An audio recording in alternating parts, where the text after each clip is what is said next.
तुम्ही जर आमचं लग्न लावून नाही दिलं ना मामाजी, तर मी माझं जीवन कधीच ठेवणार नाही हो.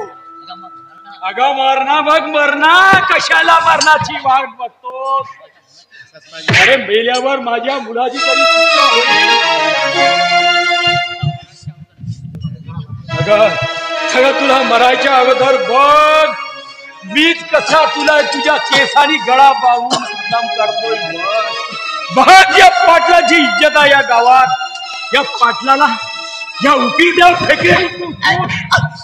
उकिरड्यावर अगं तू अनाथ मुलगी या पाटलाची सून बनण्याचं स्वप्न बघतो. स्वप्न सोड नाही तर बघ कसा तुझा गळा कापतोय तर बघ. अण्णा पाटील अगं तुला या जगात सुद्धा तोड दाखवण्याच्या लायकीची ठेवणार नाही. बघ तयार आहेस की नाही? सांग. नाही बाबा सांग.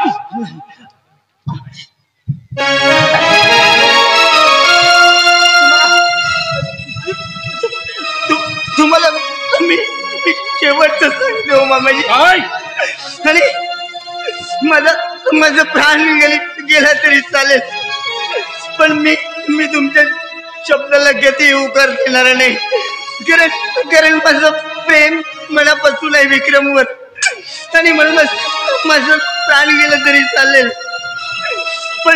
पण माझा निर्णय हा एकदम पक्का निर्णय आहे.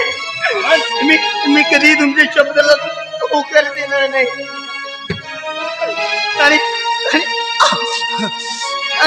तुमच्या माहितीसाठी सांगते, एक गोष्ट मात्र लक्षात ठेवा. मी लग्न करेन ना तर फक्त विक्रम सोबतच. होय तू अशी नाही म्हणणार. अगं बघ मी काय करतोय ते. अगं बघ अण्णा पाटील. अगं बघ तू तुझ्या केसायला तुझा गळा कापतोय ते बघ. हे काय करतात तुम्ही? अहो दुसऱ्याच्या मुलीला मारण्याचा अधिकार तुम्हाला दिला तरी कोणी हो?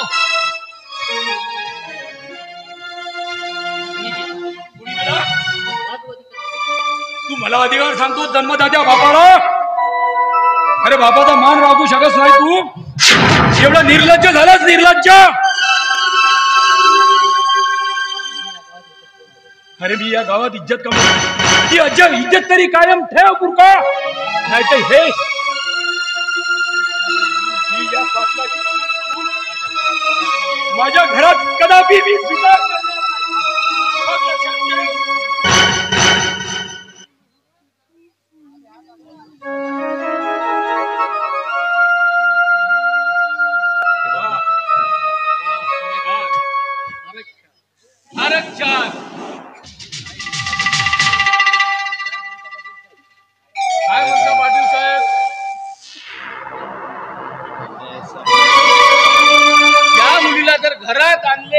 तर पाय द्यायचं नाही. पाय देणार नाही काय? रणवीर आमच्या बापलेगाच्या मदत पडू नकोस तू.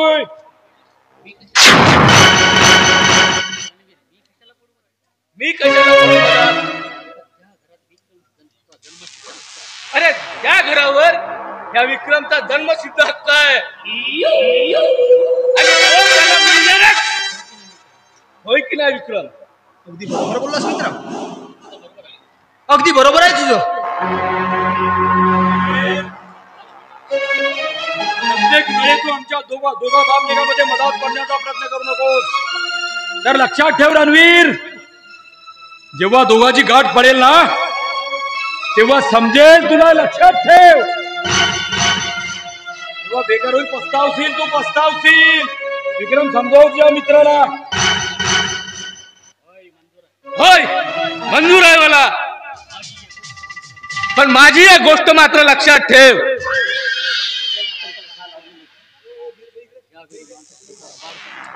ज्या वेळी माणसाच्या डोक्यावर आभाळ कोसळतो ना तेव्हाच माणूस तो ताळ्यावर येतो.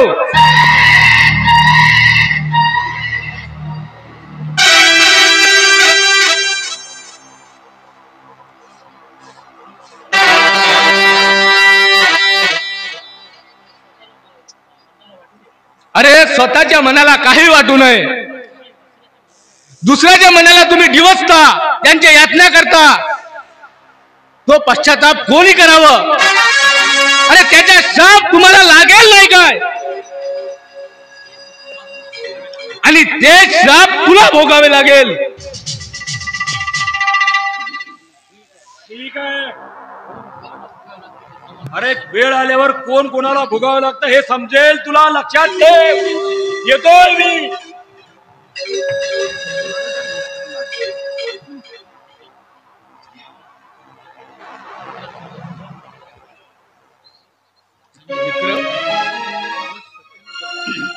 अरे माणूस जर सत्याने वागत असला ना तर त्याला देवाच्या दरबारात स्थान मिळतो. अनेक संकट येतात त्याच्या जीवनात. विक्रम,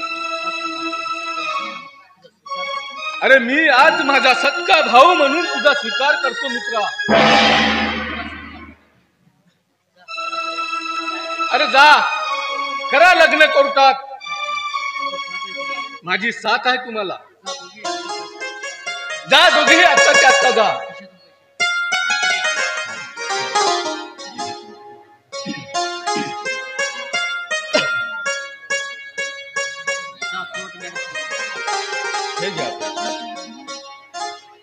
जा कोर्ट मॅरेज करा. ठीक आहे मित्र. तुमचे उपकार मी जन्मभर विसरू शकणार नाही दादा.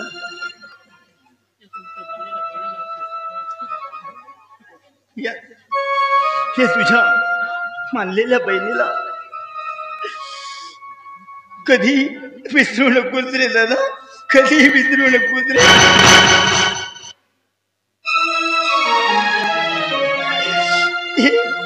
हे दादा, हे बघ तुझ्याशिवाय मला या जगात कुणाचाही आदर नाहीये रे.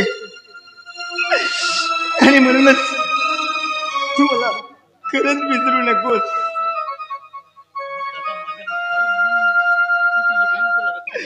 हे दादा, ही तुझी बहीण म्हणून तुला तुला राखीच्या दिवशी तुला राखी बांधायला येईन रे दादा. हे दादा,